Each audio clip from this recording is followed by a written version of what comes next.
Hello everybody, Fearmy Games here with a new episode of the Rome to Divide and Empower campaign as the Kingdom of Cimmeria. You guys may see the scene behind me is a little bit different. I've officially moved, got everything set up, and this is the first video that I'm recording where I'm going to be using my standing desk in the standing position.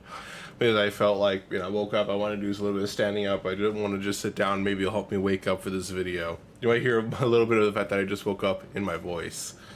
So we're going to start off with this battle here. I could just auto-resolve it and before the video started, but I was like, I don't want to lose 80% of my men for no reason. I wasn't talking to 80%, 20% of my men for no reason. So we're just going to fight it out the battle like I told you guys last time. It'll be another victory, I'm assuming. Oh, this one's actually going to be found in the city. Last time they sallied out against us instead of fighting in the city itself. I never really understand that for a hoplite faction, because the hoplite faction is at the strongest in choke points. In the open, my army is a lot better in the open than their army is. Just due to the simple fact that, that I have more cav than them. And the fact that my troops are a little bit more mobile than hoplites are. So all around, the city is in their favor. So what we're probably going to do is we're going to prioritize, we're going to use our archers first to try and soften up the enemy. And then we're going to use a combination of elephants and Galatian swordsmen at the front to try and push them. We're going to try and actually no, it's going to be spearmen, not the swordsmen. We're going to try and flank with the swordsmen a little bit, or maybe actually these guys do not have javelin. Javelin. They do not have javelins, I should say. So maybe what I'll actually do is I will put these guys here because they have javies that I can use to throw. And I'll use these guys for flanking for two reasons. One, it will help protect the flanks in case of enemy cav charges, if my cav is a little bit away doing other things. And we'll assign two of our Galatian swordsmen over here, and we'll have one in here because we do need to make sure we have enough. Oops, that's the wrong one apparently. This one.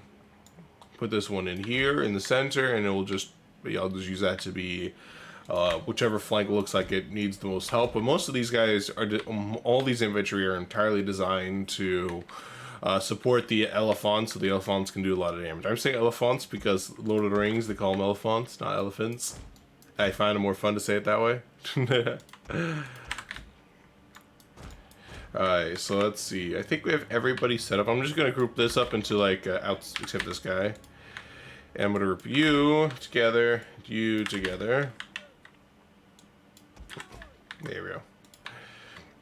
So I want to prioritize softening up the hoplites before we engage. We have the advantage so long as we can maintain that. Actually, I want these guys in their own group. I think it'd be more efficient that way.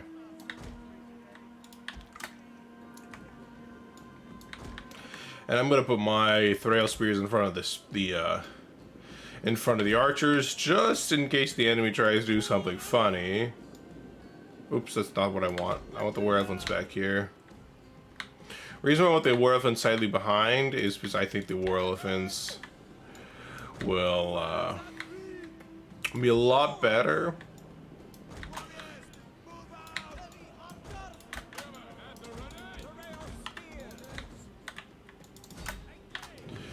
They're sending out they're sending out their cav first. So that's why I'm falling back my archers right here. I'm gonna engage with my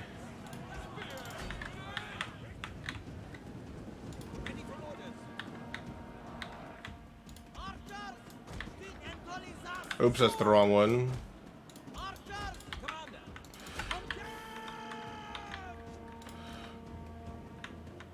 I'm honestly surprised they're taking such an aggressive stance as they are, but they definitely are being aggressive right now. So let's start advancing this flank here. Take advantage of the fact that they've completely abandoned their outer defense, their defenses.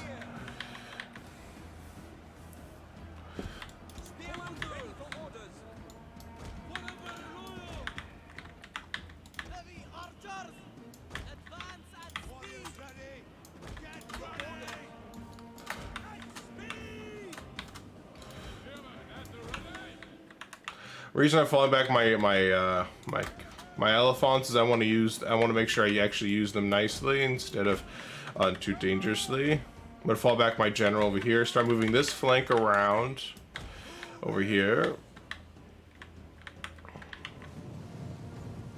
Oh, my general's has a little bit of a weird path out, but that's fine.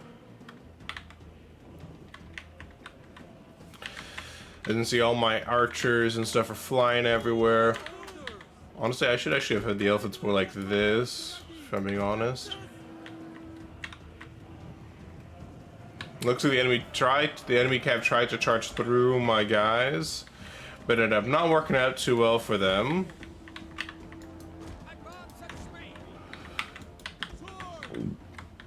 It looks like the enemy's about to engage.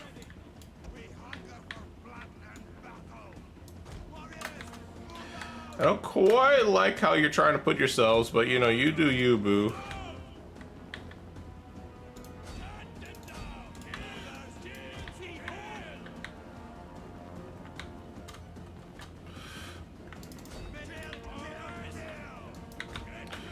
Let's see, phalanx.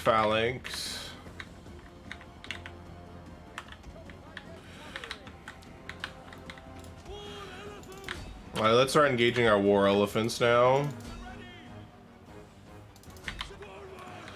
Let's put it over here because they're trying to get at our archers.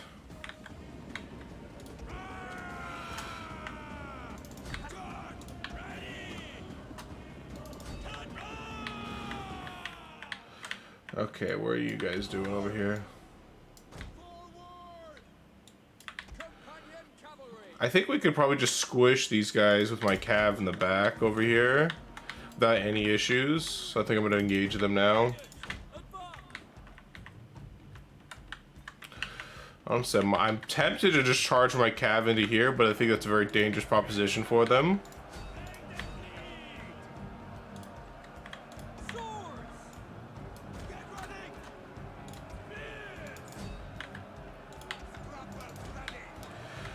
I'm actually going to re-engage these guys over here now that I think about it. Because I saw enemy cav over here, so I wanted to make sure that I engaged prot with the right units.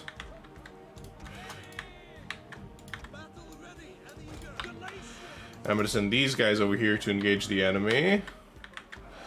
My Galatians have been able to fire off their javies into the backs before they engage, which will be perfect. I wouldn't be surprised if actually our elephants are taking a little bit more damage from my archers than they are actually from the enemies, because we're the ones firing a bunch of volleys of missiles into them.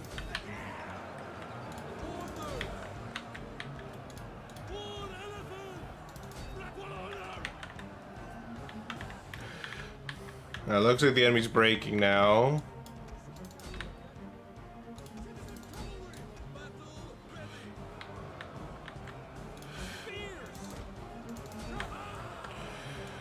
Looks like the enemy general's the only one left. I'm gonna stop my archers from firing.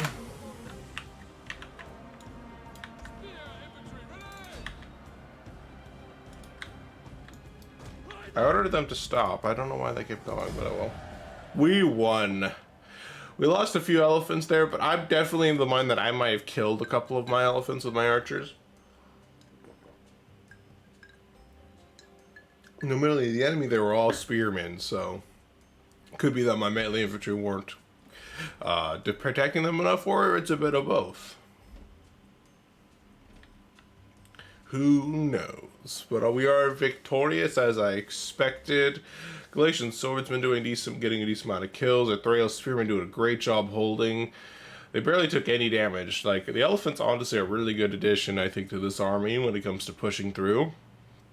Makes it those Galatians and like these not so tanky units able to hold the line a lot more effectively just by being there and being elephants. And thankfully my troops don't have to worry about being squished by their own elephants, unlike in real life, which would mean you have to be a little bit more careful with them. But you know. Apparently my baggage train got a couple kills. I think probably what happened is the retreating enemies probably went through them and the baggage train happened to get a couple kills that way. Otherwise, I don't see how a baggage train get any kills. Especially because I didn't engage them in the battle. I think I just left them where they were. Alright, with the capture of Dura, I think that gives us this whole no, it's the first province in Palmyra that I just picked up. Okay. I was thinking we were a little bit slightly in a different spot. But with the capture of Dura, let's see, will my troops start replenishing here? That's good. They will replenish and fully replenish in 3 turns, but the majority in 1 turn. So I think we'll probably wait 2 turns with this army before we re-engage to attack Palmyra. But we want the full elephants, probably we'll hold off. Looks like Egypt is down here, pushing. So we'll have to keep that in mind. We might want to actually push for Seleucia sooner than I expected. That way we can prevent them from cutting into our spoils of war, you could say. All right, let's keep moving the Ares Dread towards Hatra. Now that Ganzak doesn't need to be concerned. Let's see, if I step out, will that make it positive? It's still going to be negative, so I'm actually going to leave this guy in Ganzak. Never mind, he doesn't have enough movement to do that.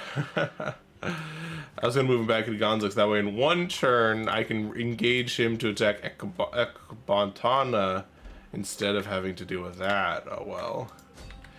Let's see, 2 turns to make it there. What happens if I go on patrol region? What will that change? Make it -5.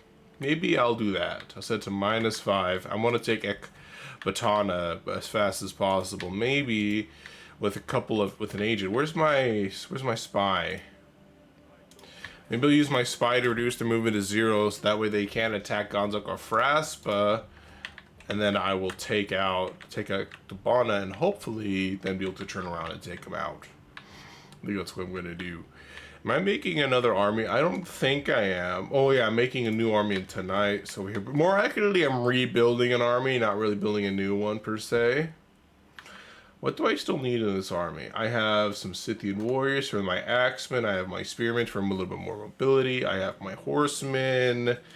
So this army can really have anything and just fit in no problem. I think already it's good enough front line here. Nice flanking force. And a little bit of mobile defense. A lot of cav. I think probably what I should invest in this army is cav. More cav. The reason why is because the enemies I'm most likely to be facing are going to be cav focused, so having enough cav myself will probably be a really good idea. So let's see, what do we have? We have Scythian horse archers. I would love to get more of these guys, but it's going to take another turn before they are able to be recruited. At least another turn. I don't know how fast this population grows in this region, so we'll see what happens. Because I want to, as high level as possible. So in the meantime, I'm going to leave that alone. Let's see. Alright, let's just end turn. It looks like there's nothing else I can do. I was trying to see if I can build anything, but either I don't have enough money to build what needs to be built, or there's just nothing to be built. Simple as that. Hopefully all of you guys are having a nice day today. Oh, one thing I say is that always an eternal truth is long end turns in Rome 2. Though they made it a lot better. I think they made it better than they used to. Maybe not. Maybe not, actually. I know they did that for Warhammer. It'd be awesome if they could do something. It'd be awesome if they didn't already do something for Rome 2, if they did the same thing for Rome 2. Because Warhammer Immortal Empires, when it first came out, had such abysmal end turn screens. Oh, look, an enemy army in Ekbatana. That's annoying. Let's see how big the army is. We might not need to actually worry about it if it's not that big, but if it's pretty big, we might have to concern ourselves with it. One thing you see me looking over here is that's actually where my laptop is down there. And I'm trying to make sure I'm keeping myself within the frame. When I'm standing up, I tend to move a little bit. So I want to make sure I'm still moving within the camera frame. New setup and everything like that. One reason I got the standing desk was just like, well, I spend a lot of time on the computer. I might as well exercise a little bit. on the way. Exercises and, you know, standing up, sitting down the whole time. So I basically have two. I have this nice about those things. It actually has memory presets to it. So what I did is that I set it so one of the preset is my sitting position and the other one is my standing position. There's two other ones, but I don't really have a need for anything else really. So maybe I'll make one that's like I'm all done kind of preset. So let's see what's going on here. Thinkers have often sought to organize the management of the state and the self, such as in the works of Xenophon and Aristotle. But what do you think important? So we can have agriculture, where we have bonus wealth from agriculture in all regions, plus 1 food in all provinces. That's nice. Inspiring endeavors is plus 4 public order per turn, all provinces. That's pretty nice. There's for knowledge. Let's go for community and governance. Make everybody happy. Fraspa's still unhappy, but nothing apparently.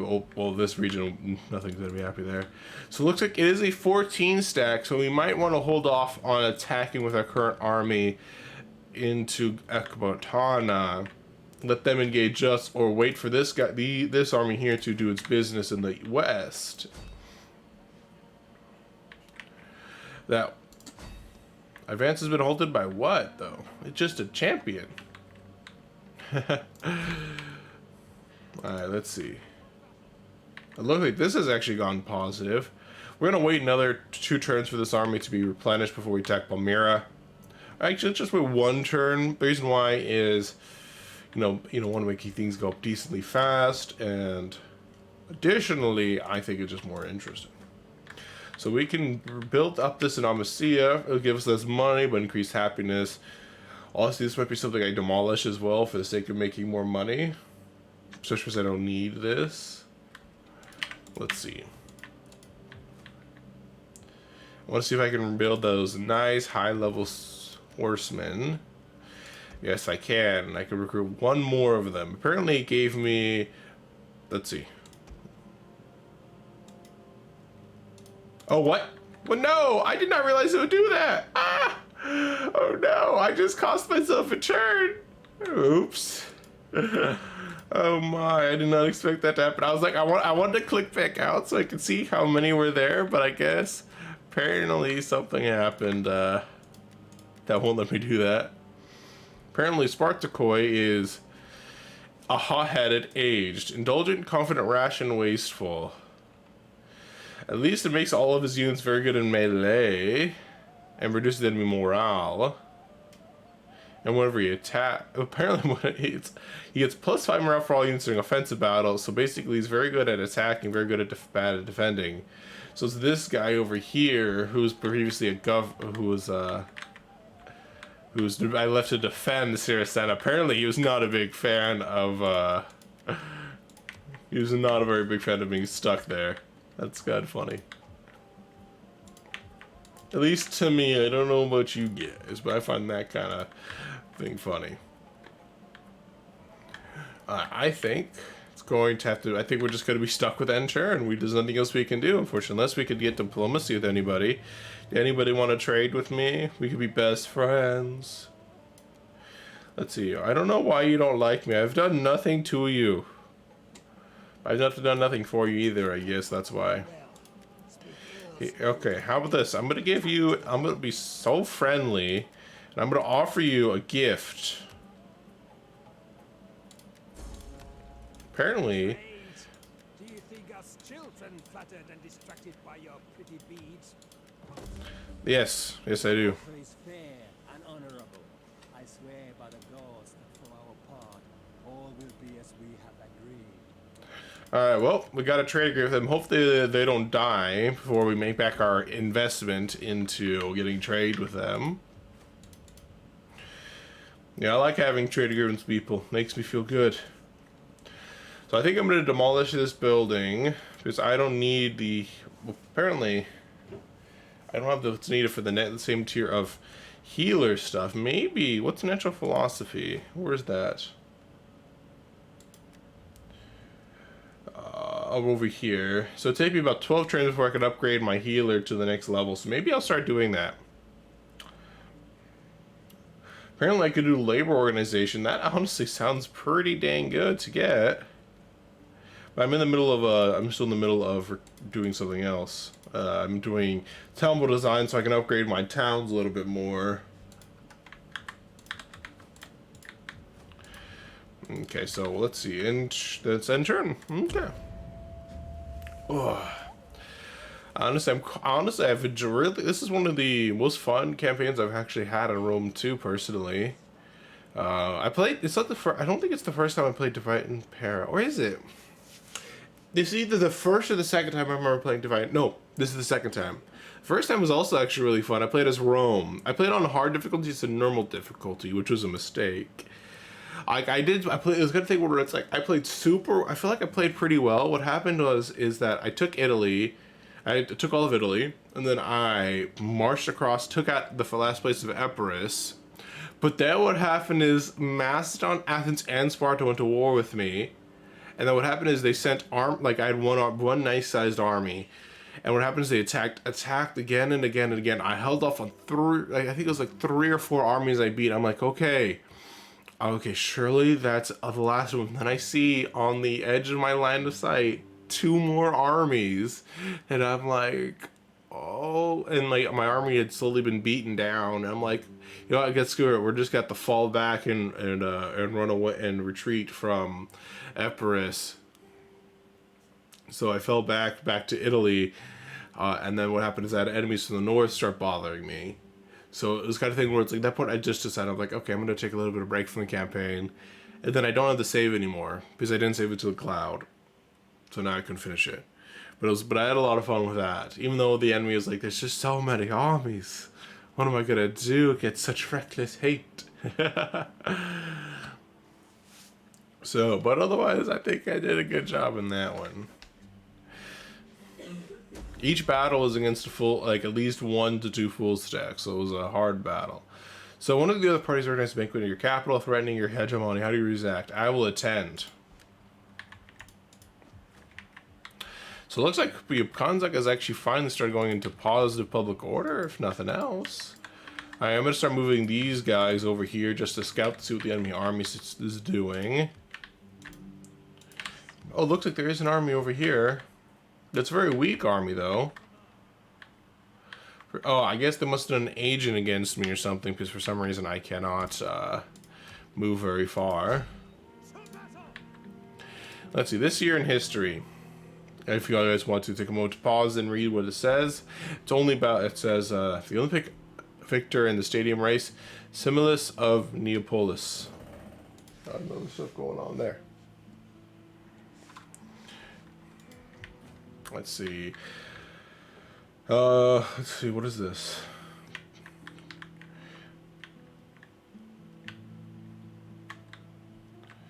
I don't like the fact that it increases empire maintenance, but I think that's, I don't think I really do about that, eh? See, bonus wealth from industry. Do I have any other industry here? Not really a lot of industry, but I do have some. I do have a lot of slaves, though, so we might as well do bonus wealth from slaves.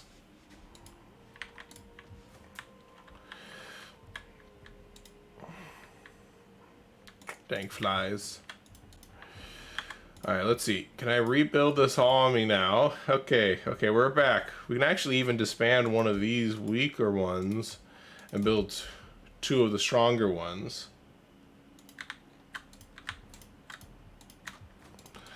That's good. Oh, we're down to food because of the fact that now it's a harsh winter. Let's see. I'm going to go back to importing food here then.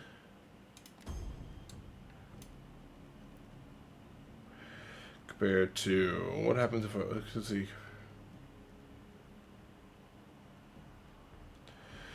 Yeah, I'm going to set this one to import food to try and make the money back. Apparently it's going to cost about 2,000 gold. But I'm thinking it's going to be nice to make sure that people are well fed.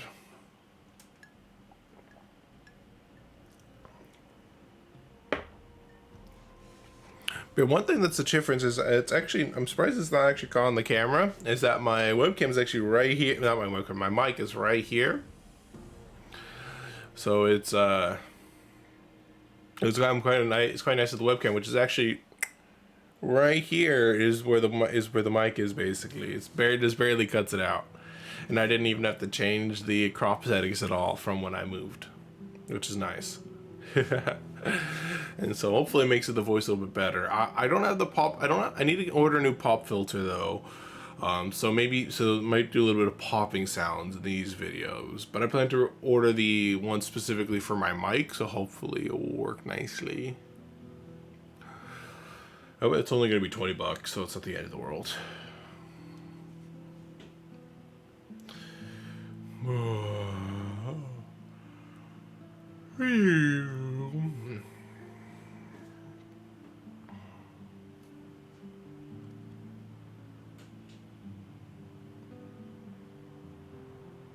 Sorry, I just stopped for a moment. I'm like lost in thought for a second there. So what time is it at? How much is the video? Only 26 minutes, so we're good to go for a little bit longer. So if you see me bend down, this will be me at the end of the video. Bend down, reaching for the touchpad on my mouse to try and get it. Our hidden agent was exposed. Who got increased in rank? Rival banquet. You have shown class and impressed all parties, but the organizers of the banquet also gain influence. So basically they gain a little bit more influence, but we gain some loyalty. Let's see, what's the situation here politically? Everyone has not too bad loyalty, so that's good to know. Apparently with this guy has an upgrade. The Gods of War. I do love taxes. At least when it comes to me taxing other people. Not a big fan of the other way around, though. See, anything here that reduces, like, oh, this one gives food. Perfect. I like that.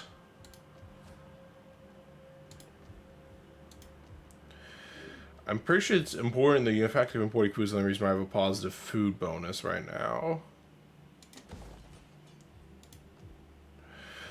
Also, there's one thing that's curious is that I do see this guy sells an upgrade. Apparently he has, armor upgrade. Okay. Is that all my armies can actually have this upgrade now? Yep. Apparently we got the next level of armor available for all of our military might. Alright.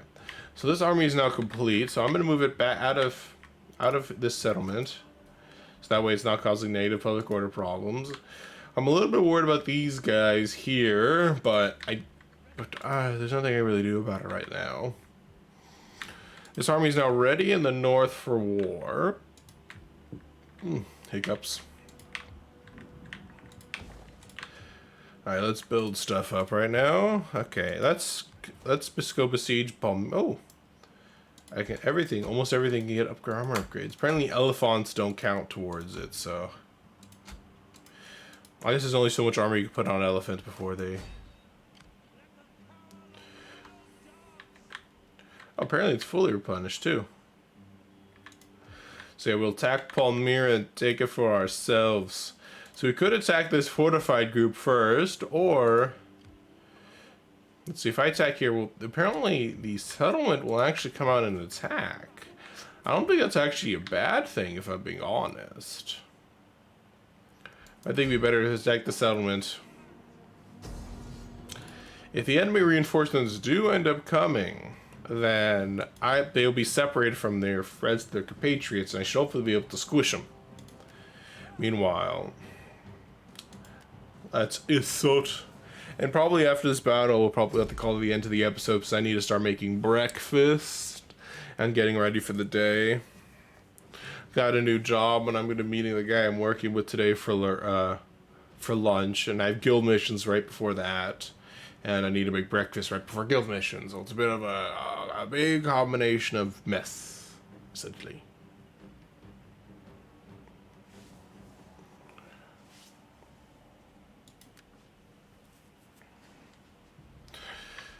Alright, so it looks like we're not fighting the settlements, so we need to keep an eye out for where the enemy's going to try and get us from behind. They do have elephants, which is a threat. So I'll definitely want my Thraeos spearmen, honestly more focused on dealing with those, the elephants if possible.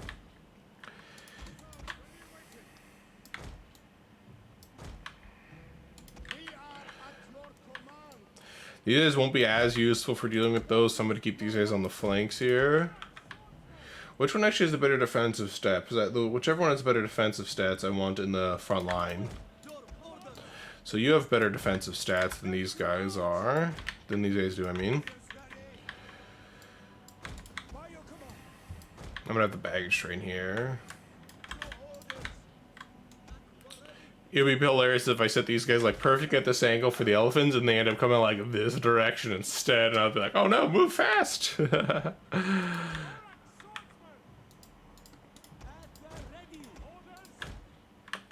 So we attack them, so we're most likely not to be the ones who go on the offensive, though it could be that the AI decides that with their reinforcements they want to go on the offensive, so we'll kind of see how things go. But in the meantime, I'm going to grab this whole force here, minus the 2 cav, group them together. I'm going to group these guys in the anti-elephant defense force. So I'm probably going to make use of my cav as well to assist them as well. Especially because I know the enemy has some cav in that force. So they don't have eyes on the enemy. Oh! However, I wish you good fortune for the day. May your names live in fame for 100 years. General speeches for the win. Okay, so I was right, it was coming from this angle.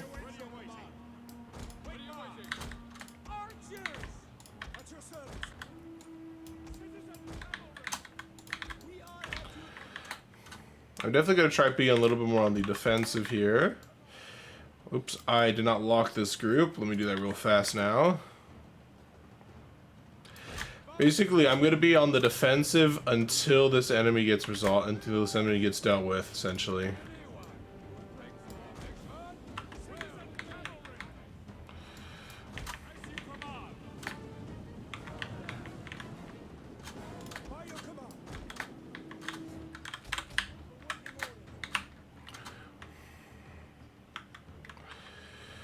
And it's nice that this reinforcements are separated quite nicely from their compatriots.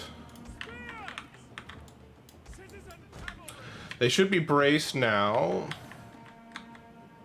I'm gonna make sure these guys folks are heavy shot. No, there's no flame heavy shot, there's just flaming shot. Okay.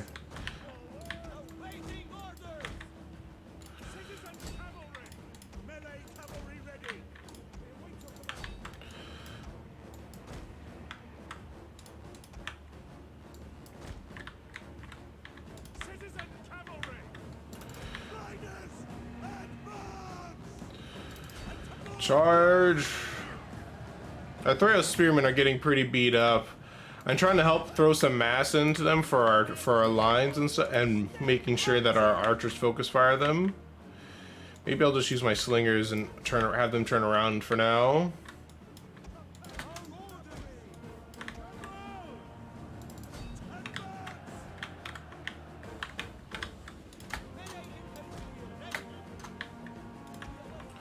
Yeah, that general's being pretty beat up now.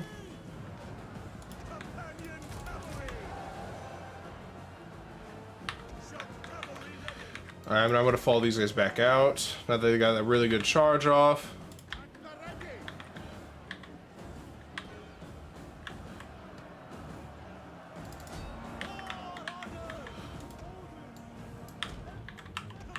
Perfect. Over here. These guys got pretty beat up for their troubles, but we were able to win it out in the end. I'm going to turn my slingers now back around.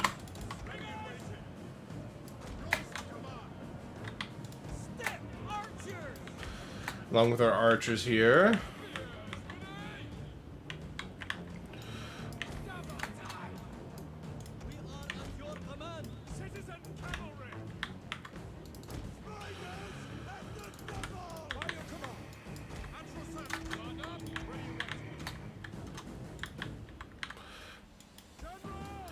I'm gonna invest my general into the enemy cav over here.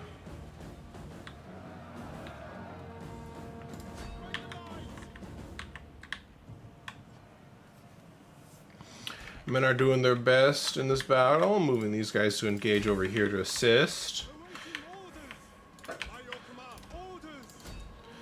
We fully... You guys don't have any javies left. What are you trying to say to me?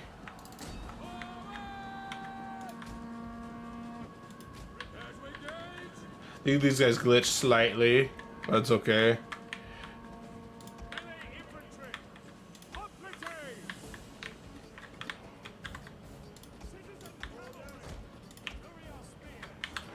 Falling back the Threo spears. I'm gonna turn these guys in guard mode, just to be on the safe side.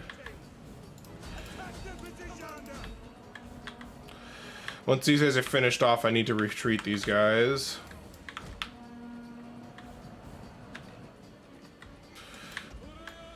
Alright, let's re-engage these all on this flank here.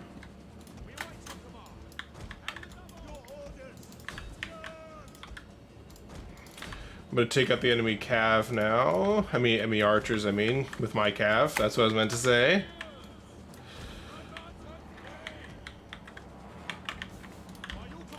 We'll have these guys here ready and raring to go.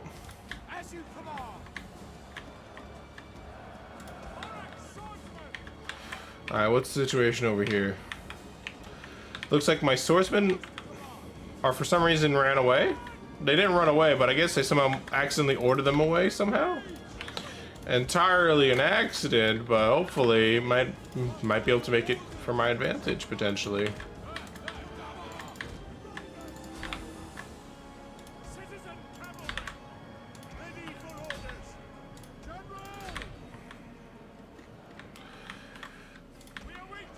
Okay, these guys have not engaged, which is very nice for me.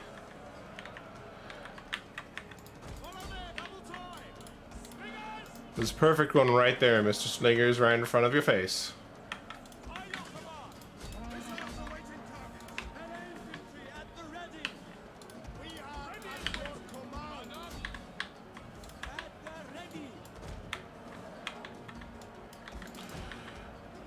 My general's bodyguard is going to be able to engage over here.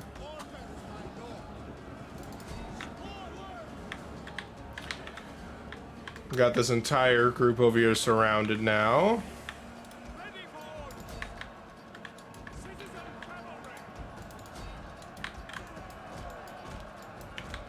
I'm going to re-engage these guys over here. This flank is basically... Oops. What the... Why... Oops, that was an accident right there. Hopefully I didn't cause any of those guys to die by doing that.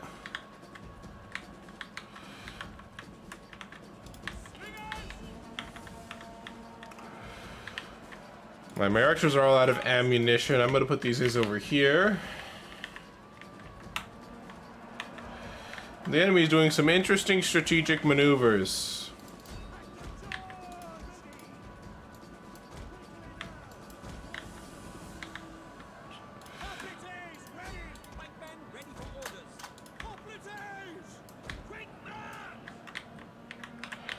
Broken that one. The enemy general is going to last a while, just due to the fact that he's a very strong unit, even though he is surrounded.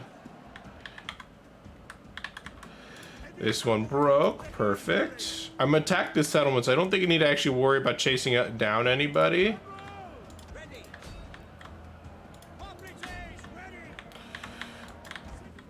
I think we need you guys more over here than anywhere else.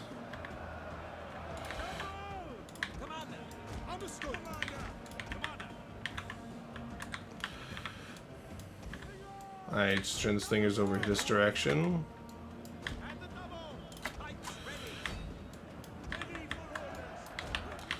Battle ready and eager. So it looks like the general just fled.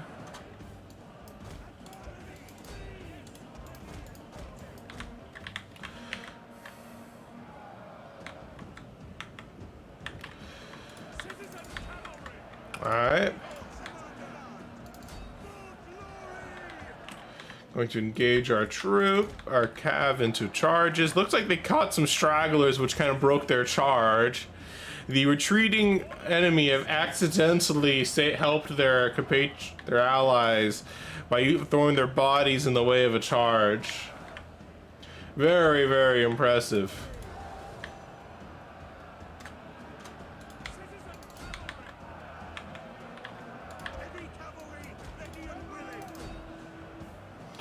I've got to do some more cycle charging over here. Nice flanking charge there. Looks like that one actually broke before my guys even got engaged.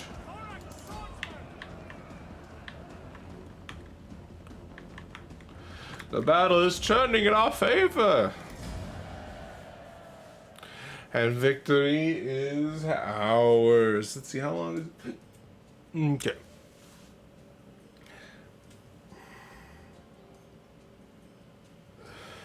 Yeah, all of our men did a pretty good job. Our 3 spears that got attacked by the enemy elephants definitely got the worst of it. But thankfully, we were able to support him enough and kill the elephants before I think they did too much damage. And of course, our hoplites did a great job being the firm wall that we needed them to be. I definitely think it was a good idea putting the Thraeus swordsmen, or Thorax swordsmen, I think they're actually Thorax, not Thraeus, putting them as part of the front line and using I think it's the Caucasus swordsmen, the Georgian swordsmen, actually, I think maybe.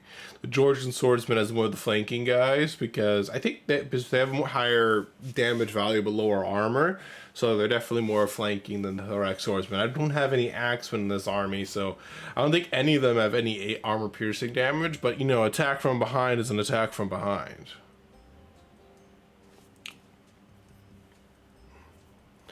Our elite guy didn't get many kills, but I think he just didn't have a lot of people that actually bothered facing him. I think that's why he didn't get a lot of kills. Occupies the settlement. Lucan II is now a rank 4 general, and we can now upgrade his army because we were able to do that before because he was in enemy province. Now it's our province, so we can upgrade. Let's do the upkeep reduction because we want money. Let's do the bonus replenishment rate is what I'm thinking of doing. Perfect. Though this is costing us food now. So I think I'm going to demolish this thing so we get some food back for our troubles. Hashra is a market settlement, not a farming settlement. So we'll have to keep that in mind. Seleucia is the capital here. So we could either push towards Edessa, or we can push towards Seleucia. I'm leaning towards Seleucia and then Charax, getting these down here. Mostly to cut off Egypt from getting them and denying us access to them. We might need to kill Egypt anyways in the end, but I would ideally not have to focus on too many different fronts. Pergamon already is a little iffy in terms of liking me. How about a defensive alliance? No. Okay. We just have a non-aggression pact. Let's see, who are they at war with? They're basically only enemies are to the east. Unless this guy's to the west, because I have not encountered this faction at all. So probably must be to the west, right? Man, we got so much trade going on that it goes off of the UI. That's kind of funny, actually. I didn't even notice that. We are a mighty trading empire. Let's see, I wonder actually, now that I think about it, something. Let's see. Import food bonuses, banditry for maritime commerce, local commerce. I'm wondering if I should transport this one from a trading port and move it instead to a fishmonger, and then change my fishmonger to a something else. The reason why is because it looks like my trade seems to be coming from coming out of Trapezos instead of in here.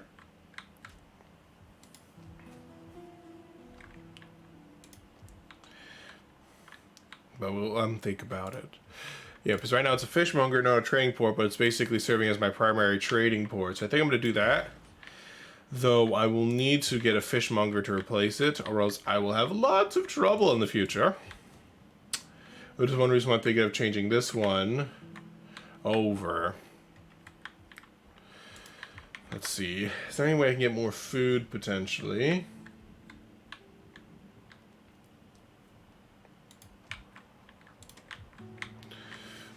That's what I'm looking for. That's what I'm thinking about right now. Glassware, so not a food making place. Special, it's a special kind of thing. Maybe when I demolish this, I'll rebuild it as a farm. I think that's what I'm gonna do. Maybe change this into a farming village instead of a market town too. I can't afford it this turn, but I'll start it next turn, the following turn. That's what we're gonna have to do.